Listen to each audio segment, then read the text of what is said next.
Gavin adjusted his harness, a difficult thing to do with all his safety gear. He was practically in a spacesuit with all of the layers and supplemental oxygen he was required to take with him.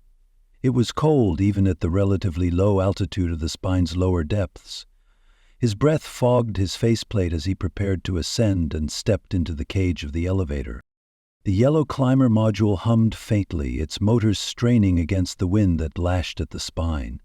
The corporation had briefed him that morning with the usual clipped indifference. Structural anomalies, bad sensor data, and of course, the implicit expectation of results.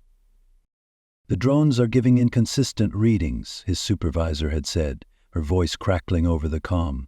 "We need you to recalibrate or replace the faulty units. Keep the costs down." Yeah, sure, costs. She hadn't mentioned previous attempts by other teams. Gavin had to dig through archived logs to piece together the truth. 3 crews had been sent to this section in the past 6 months. None had completed their work. The official explanations ranged from equipment failure to operator error, but the reports were sparse, sanitized, and filled with gaps. He didn't ask questions. That would be pointless. He'd learned long ago that curiosity in this line of work rarely led to answers, only more danger. The module shuddered as it continued its ascent, carrying Gavin past the lower tiers where scavengers and squatters eked out a living in the rusted bones of the elevator's superstructure. As the little platform climbed higher, the city below dissolved into a hazy blur, and the wind grew colder, sharper, cutting through his insulated suit. At first the ascent was routine.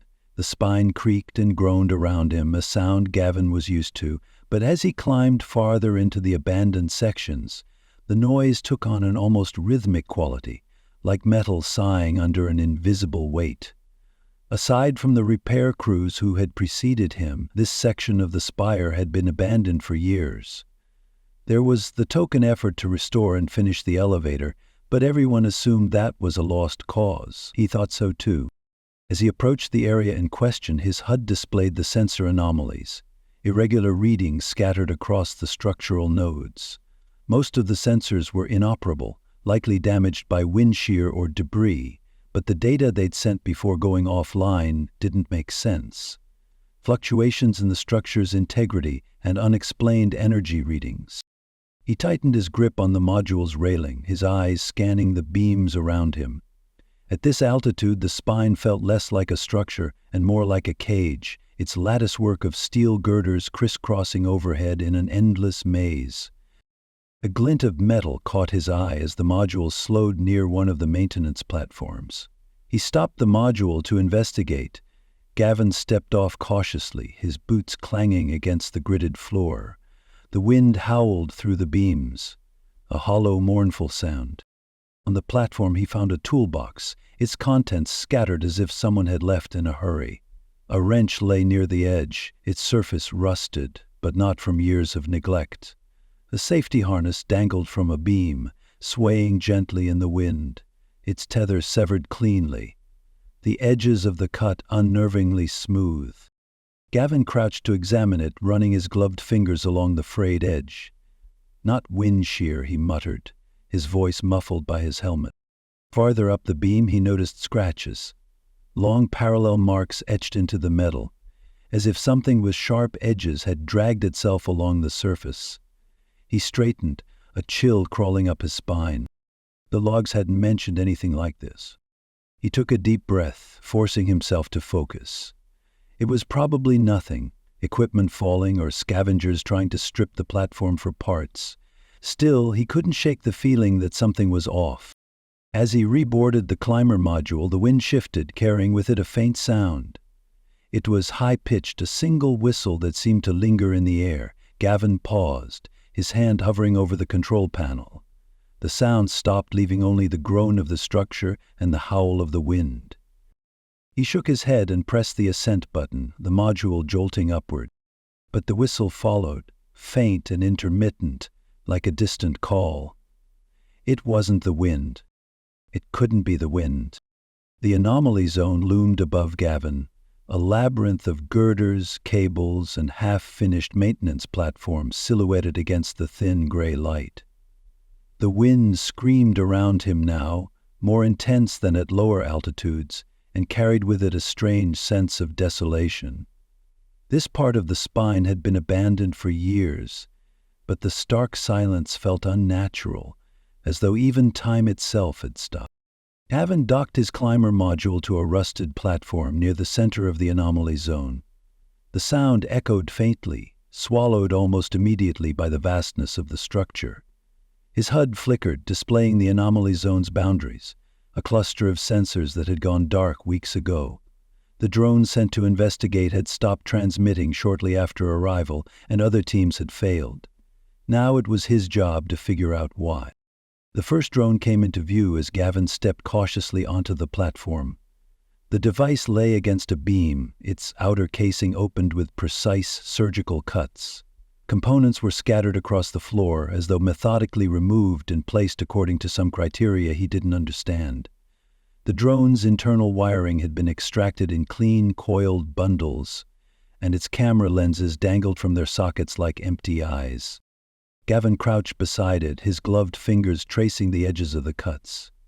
They were too smooth, too perfect to be caused by debris or wind shear.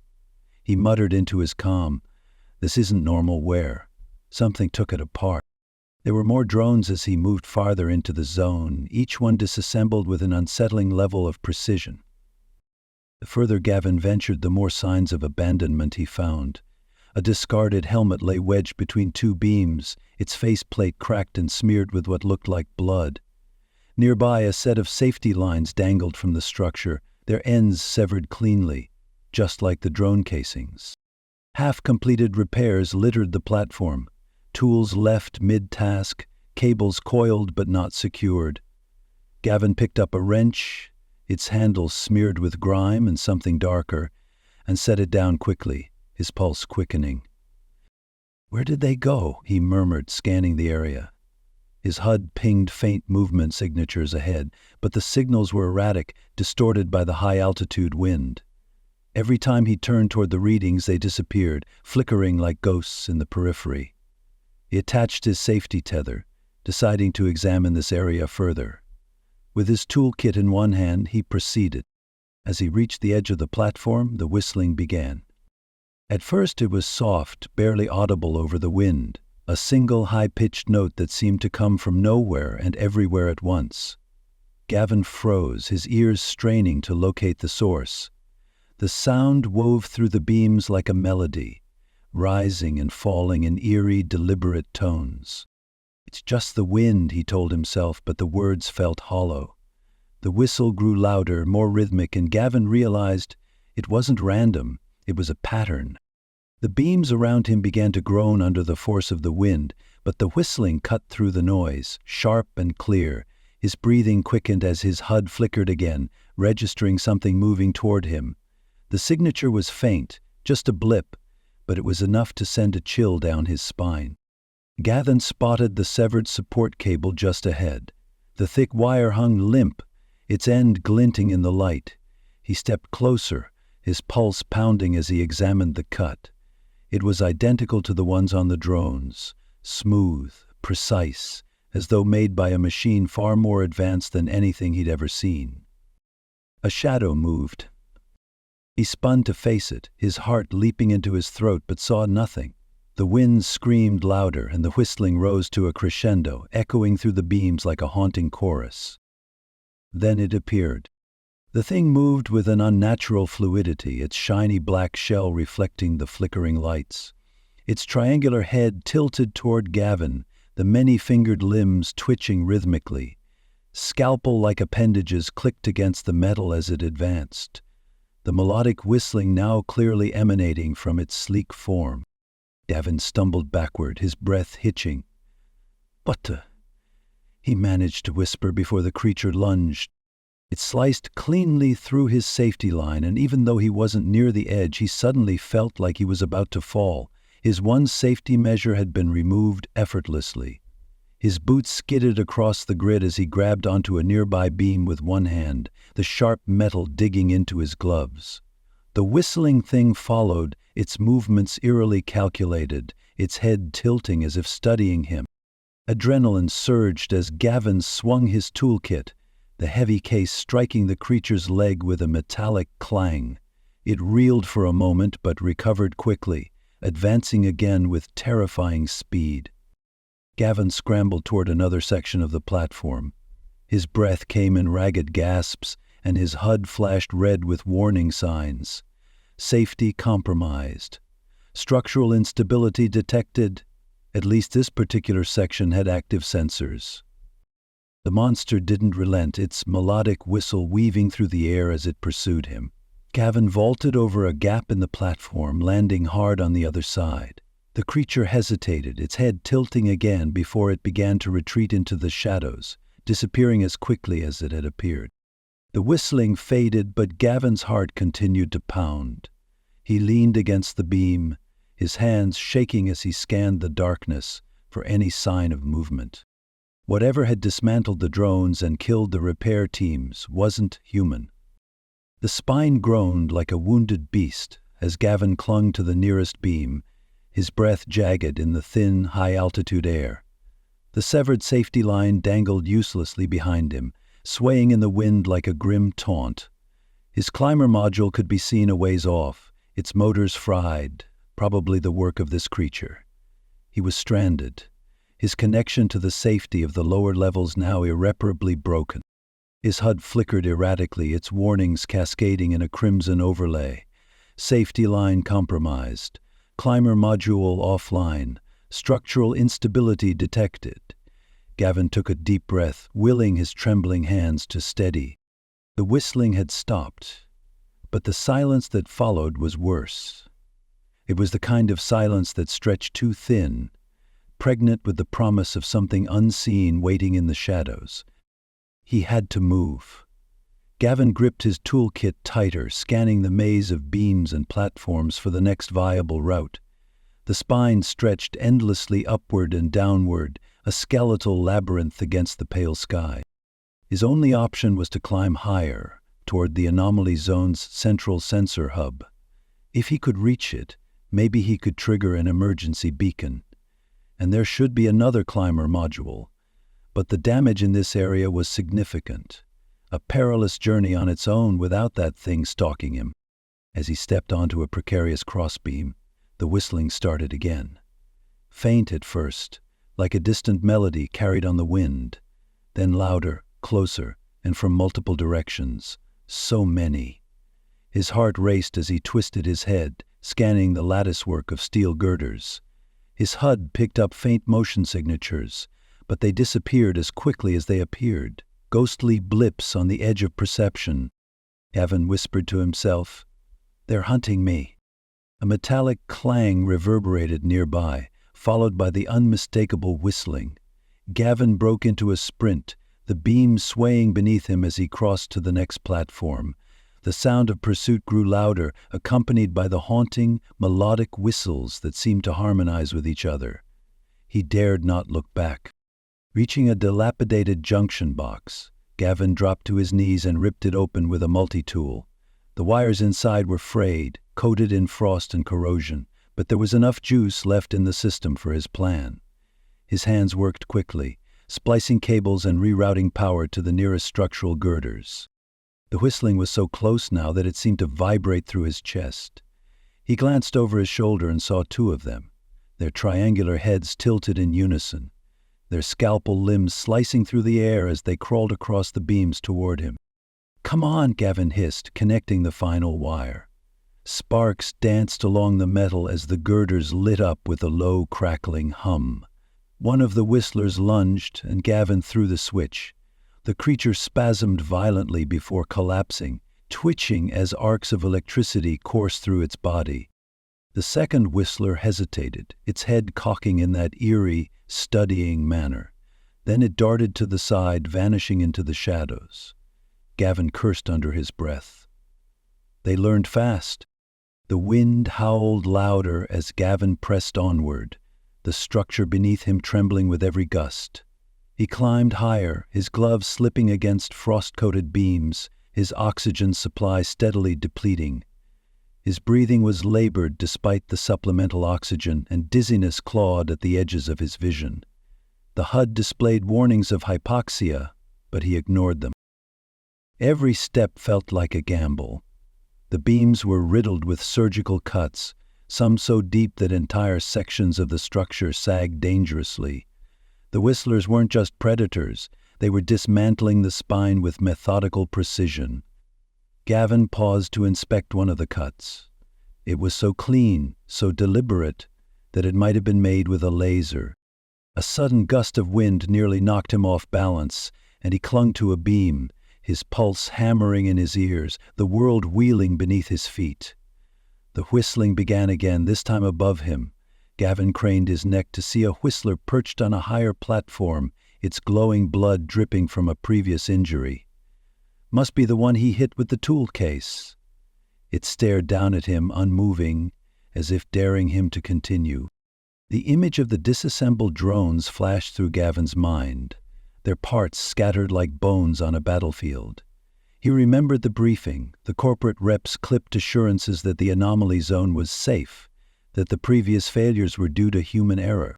Human error, Gavin muttered bitterly. They had known something was up here.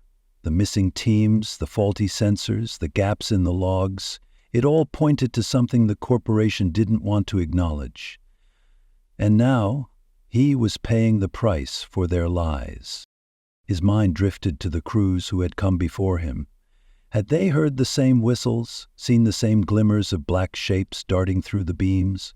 Had they fought like him to survive in this hellscape, only to vanish without a trace? A loud clang snapped him back to the present. Another monster emerged from the shadows, its scalpel limbs clicking as it approached cautiously. Gavin backed away, his mind racing. The electrified beams had bought him time, but the creatures were learning. He needed another plan. And fast. He reached a junction where several beams converged, forming a small platform. With shaking hands, he rummaged through his toolkit, pulling out a flare gun. It wasn't meant for combat, but it was all he had. The beast crept closer, its triangular head tilting as it studied him.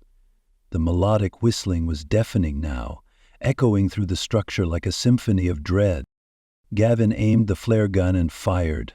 The flare struck the creature's shell, exploding in a burst of light and heat. The monster toppled off the beam, disappearing into the abyss below. But there was no time to celebrate. The remaining enemies, undeterred, began to close in from all sides. Gavin fired another flare, forcing them to retreat momentarily. But his supply was limited. His HUD flashed a warning. Ammunition depleted. His vision blurred as fatigue and oxygen deprivation took hold. He clung to the beam, his hands sore. The whistling rose again, a chilling crescendo that seemed to mock his struggle.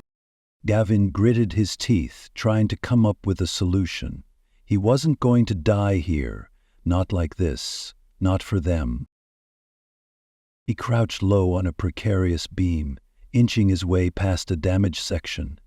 His breath came in shallow gasps, each step sending tremors through the unstable structure. Below, the vast city stretched into a dim haze, punctuated by the occasional glint of sunlight reflecting off broken glass. Then, the beam beneath him groaned. It was a sound that rippled through the spine, a deep, resonant warning. Gavin froze, his hands gripping the steel as he felt the vibrations intensify. No, he muttered, shifting his weight carefully. But it was too late. With a deafening crack, the weakened section gave way, and Gavin scrambled for purchase as the beam collapsed. The chain reaction was immediate and catastrophic. Girders and support cables snapped, tumbling in a cacophony of screeching metal. Huge chunks of debris plummeted down, disappearing into the haze like falling stars. Gavin held onto the only secured beam he could reach.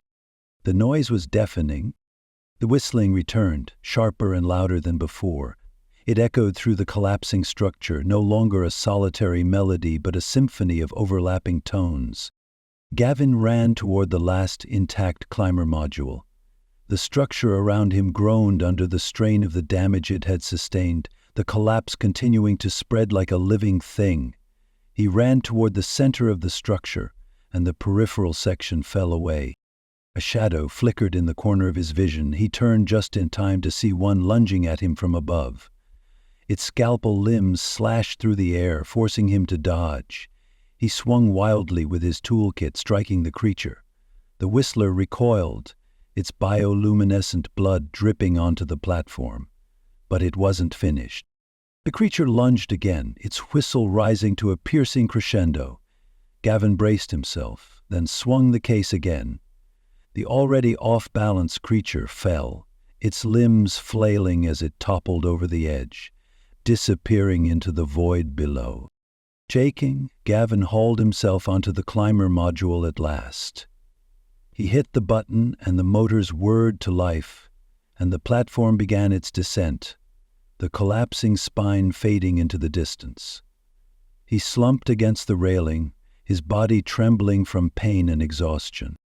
As the climber module neared the lower levels, Gavin's comms crackled back to life. Relief washed over him, but it was short-lived. His supervisor's voice came through, cold and detached. "Gavin, we've received reports of structural damage in the anomaly zone. Can you confirm?" He clenched his teeth, his hands tightening into fists. "Confirm?" The whole section collapsed. "I barely made it out alive." The voice cut him off. "We've reviewed your bio readings. Signs of disorientation and erratic behavior suggest high-altitude sickness." Gavin stared at the comm panel, disbelief giving way to fury. "Hallucinations? I've got footage. We'll debrief you upon your return. This conversation is over." The line went dead. Gavin slammed his fist into the console, the pain sharp but grounding. He was alive, but the corporation was already spinning the narrative, blaming him for the collapse. Back on the ground and with no time to recover, Gavin limped into the debriefing room, his suit still streaked with bioluminescent residue. He laid out his footage he'd collected, his voice shaking with anger as he recounted the events. But the corporate representatives barely looked at him. "The collapse was caused by structural failure," one of them said, their tone dismissive. "Your claims of hostile entities are noted but unsubstantiated." "You're ignoring the evidence," Gavin snapped, slamming his fist on the table. "Those things are out there, dismantling the spine piece by piece. You're sending people to their deaths." One representative folded her hands, her expression blank. "This meeting is over. Please leave your equipment for analysis." Hours later, Gavin sat in a makeshift barracks. The cuts on his suit, the footage on his HUD, they told the truth, even if no one else would believe it. The corporation might ignore the threat, but Gavin couldn't. As he gazed at the towering ruins of the spine through the barracks window, he resolved to find a way out of this line of work. But deep down, he knew the spine, and whatever lurked within it, would haunt him forever.